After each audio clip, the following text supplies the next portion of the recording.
নামাজের মধ্যে হঠাৎ আপনি যদি ভুলে যান যে আপনি কয় রাকাত নামাজ পড়েছেন, তাহলে আপনাকে কি করতে হবে?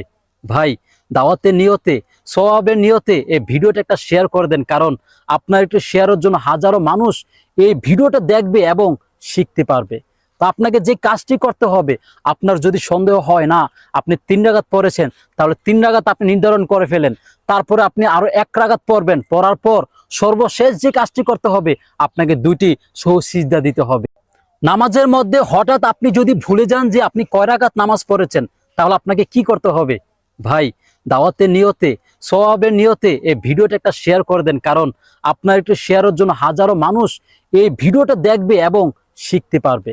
তো আপনাকে যে কাজটি করতে হবে, আপনার যদি সন্দেহ হয় না আপনি 3 রাকাত পড়েছেন, তাহলে 3 রাকাত আপনি নির্ধারণ করে ফেলেন। তারপরে আপনি আরো 1 রাকাত পড়বেন, পড়ার পর সর্বশেষ যে কাজটি করতে হবে, আপনাকে 2টি সহজ সিজদা দিতে হবে।